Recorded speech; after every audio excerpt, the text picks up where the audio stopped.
السلام علیکم۔ کوئی انسان جب اپنے دوست اور دشمن میں فرق سمجھنے لگتا ہے تو کہتے ہیں کہ یہ بڑا سمجھدار ہو گیا ہے، ہوشیار ہو گیا ہے۔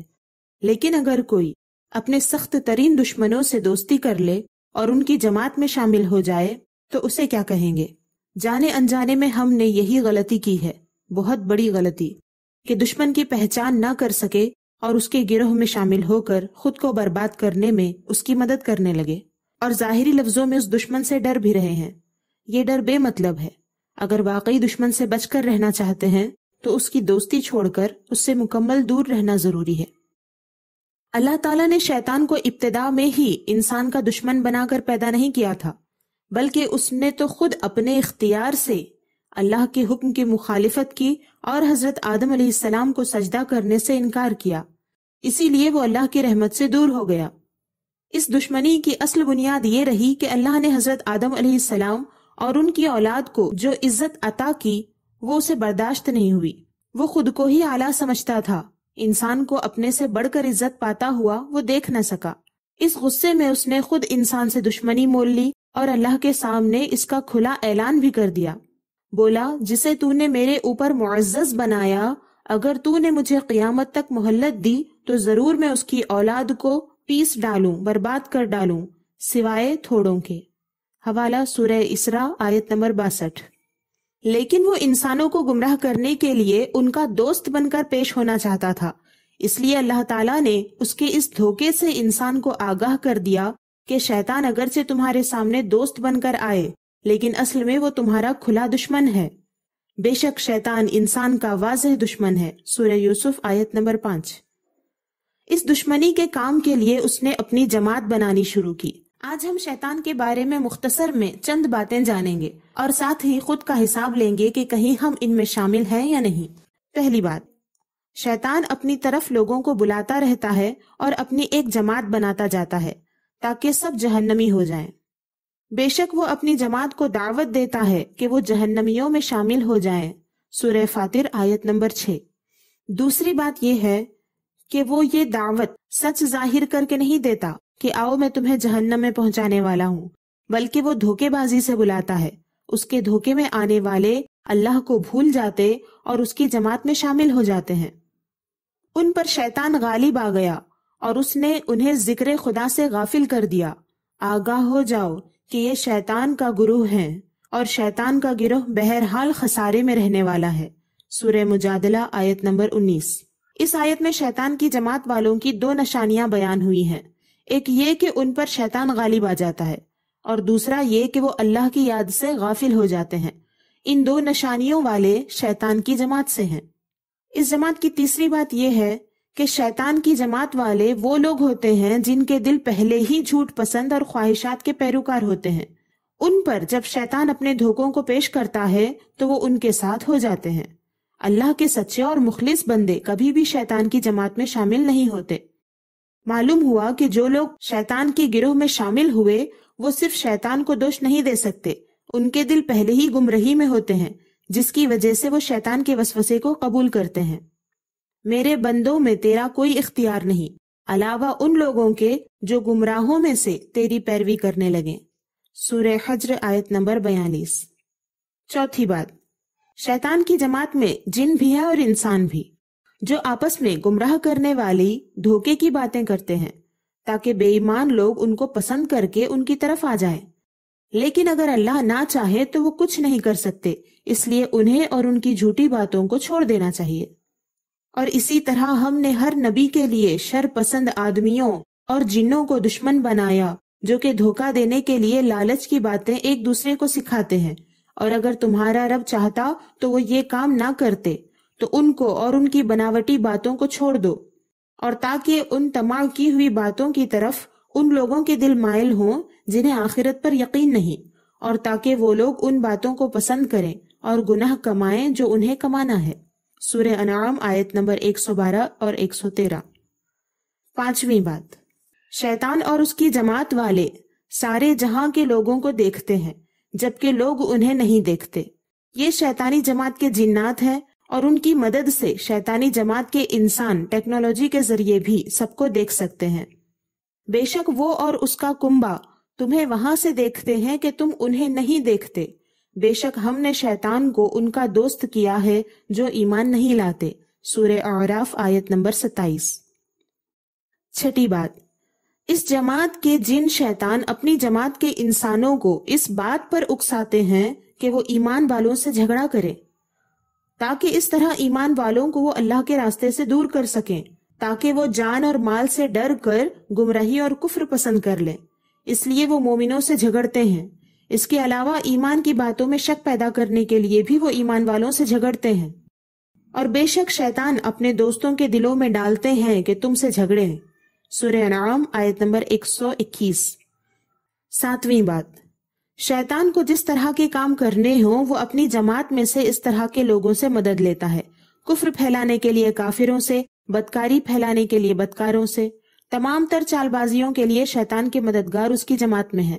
ہر دن شیطان کا جھنڈا نکلتا ہے جس میں اپنے برے اعمال کے حساب سے لوگ شامل ہوتے ہیں، وہ خود بھی شیطانی کام کرتے ہیں اور دوسروں کو بھی گمراہ کرنے کے لیے شیطان کے مددگار بنتے ہیں۔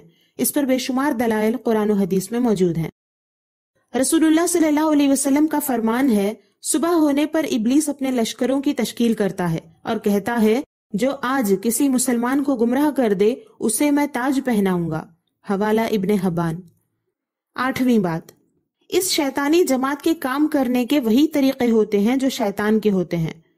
ان میں سے 4 طریقے یہ ہیں جو سورہ اسراء آیت نمبر 64 میں بیان ہوئے ہیں۔ پہلا طریقہ، اپنی آواز سے جس کو بہکا سکے بہکاتے ہیں۔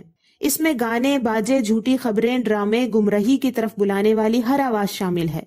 اس طریقے سے کام کرنے والوں میں سب کے درجے ہیں۔ گانے باجے بنانے والے، بیچنے والے، گانے والے اور سننے والے بھی ایک درجے میں اس کی جماعت میں شامل ہیں۔ جھوٹے اور فحش ڈرامے بنانے والے، ان کو دیکھنے سننے والے اور پھیلانے والے بھی اس میں شامل ہیں۔ جھوٹی خبریں بنانے والے، نشر کرنے والے اور بغیر تحقیق آگے بڑھانے والے سب اس جماعت میں شامل ہیں۔ عقائد میں نئی نئی باتیں گڑھنے والے، ان کو ماننے والے اور ان کی تبلیغ کرنے والے بھی شیطان کی جماعت میں شامل ہیں۔ دوسرا طریقہ، وہ اپنے پیادوں اور سواروں کا فوجی لشکر چڑھاتے ہیں۔ ان پیادوں اور لشکروں میں وہ جنات اور انسان بھی ہیں جو اپنی طاقت اور اختیار کے زور پر انسانوں پر چڑھ جاتے ہیں، انہیں ڈرا دھمکا کر گمراہ کرتے ہیں، اپنی طاقت دکھا کر نیکی سے روکتے ہیں اور اپنا اختیار دکھا کر کسی نقصان سے دھمکاتے ہیں۔ تیسرا طریقہ، لوگوں کے مال اور اولاد میں شریک ہو جانا۔ روٹی، کپڑا، مکان اور اس کے علاوہ ہر طرح کے مال میں اللہ کے حکم کے خلاف تصرف کرنے والے اس میں شامل ہیں۔ سود، چوری، ڈکیتی، رشوت کے ذریعے مال میں شیطان کو داخل کرتے ہیں اور فحش، بے حیائی اور ناجائز کاموں کو عام کر کے بچے کی ولادت میں شیطان کی دخل اندازی کرتے ہیں۔ بے حیائی کے کام خود کرنے والے اور ان کاموں میں مدد کرنے والے، اللہ کی نعمتوں میں خیانتیں کرنے والے اور کرانے والے، یہ سب شیطان کے گروہ میں شامل ہیں۔ ان کا چوتھا طریقہ، جھوٹے وعدے اور فریب دینا۔ حقیقت کے خلاف جھوٹی باتیں کر کے گناہ پر آمادہ کرنے والے، گناہ کا راستہ دکھانے والے اس میں شامل ہیں۔ حرام کاموں میں کامیابی کے وعدے کرتے ہیں اور حلال کاموں میں پیچھے رہ جانے کی باتوں سے ڈراتے ہیں۔ اس طرح حلال و حرام کی تمیز ختم کرنے والے بھی اس میں شامل ہیں۔ ایسا کرو گے تو مستقبل روشن ہوگا، یہ خریدو گے تو آسانی ہوگی، یہ پڑھو گے تو یہ حاصل ہوگا، وغیرہ وغیرہ۔ دنیا طلبی کی باتیں کر کے نیکی اور گناہ کا فرق مٹا کر خواہشات کے پیچھے لگا دینے والے شیطان کی جماعت سے ہیں۔ اللہ کے وعدے کو بھول کر شیطان کے ان سب جھوٹے وعدوں پر یقین کرنے والے اور ان کے پیچھے چلنے والے بھی اس جماعت میں شامل ہیں۔ اس جماعت کی نویں بات، اس جماعت کی حقیقت یہ ہے کہ اس میں شامل ہونے والے گھاٹے میں ہیں، وہ شدید قسم کی پریشانی اور گمراہی میں پڑے ہوئے ہیں۔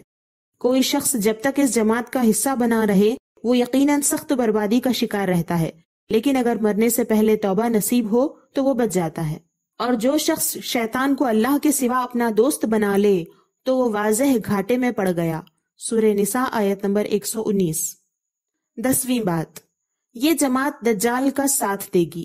آخری زمانے میں جب دجال ظاہر ہوگا تو جنوں اور انسانوں میں سے جتنے اللہ کے نافرمان تھے وہ اس کے پیروکار ہو جائیں گے اور اس کو سچا ثابت کرنے میں اس کی مدد کریں گے۔ اس بات پر بے شمار دلائل ہیں، یہاں مختصر میں اس کی گنجائش نہیں۔ رسول اللہ صلی اللہ علیہ وسلم نے فرمایا، دجال کے ساتھ اللہ تعالیٰ شیاطین بھی بھیجے گا جو لوگوں سے بات کریں گے۔ حوالہ مسند احمد۔ 11ویں بات، ان شیطانی جماعت والوں سے اللہ تعالیٰ قیامت کے دن پوچھ گچھ کرے گا. جنہوں نے شیطان کی پیروی کی ہوگی ان کو جہنم میں پہنچا دے گا. اے آدم کی اولاد، کیا میں نے تمہیں تاکید نہ کی تھی کہ شیطان کی عبادت نہ کرنا، کیونکہ وہ تمہارا صریح دشمن ہے، اور یہ کہ میری ہی عبادت کرنا یہ سیدھا راستہ ہے. اور البتہ اس نے تم میں سے بہت لوگوں کو گمراہ کیا تھا، کیا پس تم نہیں سمجھتے تھے؟ یہی دوزخ ہے جس کا تم سے وعدہ کیا جاتا تھا. حوالہ سورہ یاسین. اس طرح اخیر میں یہ جماعت جہنم رسید ہو جاتی ہے. شیطان کی جماعت میں شامل ہونے والوں میں مشرکین ہیں جن کی کئی قسمیں ہیں، پھر یہود ہیں، پھر عیسائی ہیں، پھر وہ نفس پرست ہیں جو صرف اپنے نفس کی سنتے ہیں اور کسی کی نہیں، اور حلال و حرام میں تمیز نہیں کرتے. شیطان کی جماعت ہر دور میں رہی ہے، ہمارے دور میں بھی ہے. چاہے یہ جماعت اپنی کوئی سوسائٹی بنا کر شیطانی مشن پر کام کریں جیسے ایلومیناٹی، فری میسنری وغیرہ وغیرہ، یا مسلمانوں میں شامل ہو کر کام کریں جیسے منافقین، شیعہ، قادیانی اور بدعقیدہ جماعتیں وغیرہ، یا پھر انفرادی طور پر اپنی خواہشات کے پیچھے چل کر اپنی طاقت بھر شیطانی پرچار کریں جیسے کہ عام نفس پرست لوگ. یہ سب شیطانی جماعت کا حصہ ہیں.